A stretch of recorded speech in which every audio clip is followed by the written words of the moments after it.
ناکام سازش۔ مغیرہ بن شعبہ رضی اللہ عنہ کو حضرت عمر فاروق رضی اللہ عنہ نے بحرین کے علاقے پر گورنر مقرر کیا تھا۔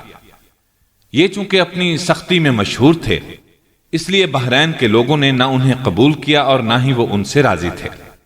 سوچ بچار شروع ہوئی کہ ان کو کیسے گورنری سے ہٹایا جا سکتا ہے۔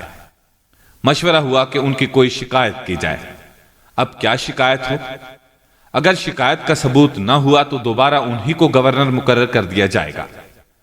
کافی غور خوض کے بعد وہاں کے ایک سردار نے کہا، ایک ترکیب میرے ذہن میں آئی ہے، اگر اسے استعمال کر لو تو کبھی بھی ان کو دوبارہ گورنر بنا کر اس علاقے میں نہیں بھیجا جائے گا۔ لوگوں نے کہا، بتاؤ کیا ترکیب ہے؟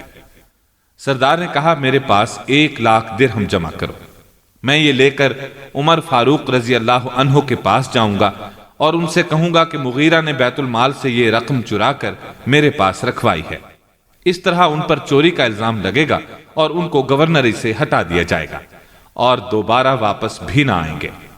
مخالفین نے 1,00,000 درہم اکٹھے کر کے سردار کے پاس جمع کرا دیے اور وہ یہ درہم لے کر مدینے آ گیا۔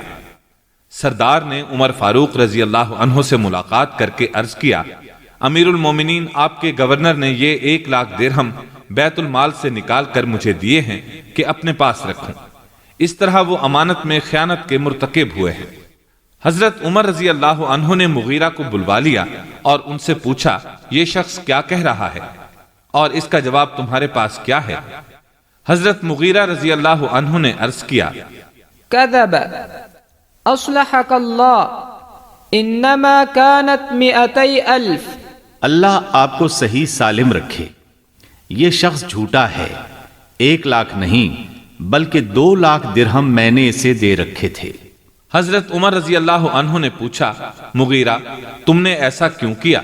حضرت مغیرہ رضی اللہ عنہ نے جواب دیا، اہل و عیال اور ذاتی ضروریات کے لیے۔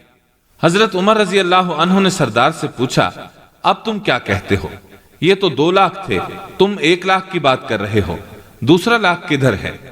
وہ نادم اور شرمندہ ہو کر کہنے لگا، اللہ آپ کا بھلا کرے، مغیرہ نے اصل میں مجھے کوئی مال نہیں دیا تھا، نہ تھوڑا نہ زیادہ، دراصل یہ تو ان کے خلاف ایک سازش تیار کی گئی تھی۔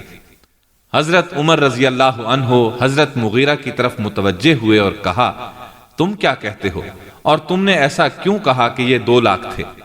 حضرت مغیرہ نے عرض کیا، الخبیث کذب علی فاحببت ان اخزیہ۔ اس خبیث نے میرے اوپر جھوٹ باندھا، اس لیے میں نے چاہا کہ اس کو رسوا کروں، ورنہ میں نے کوئی رقم کسی کو نہیں دی تھی۔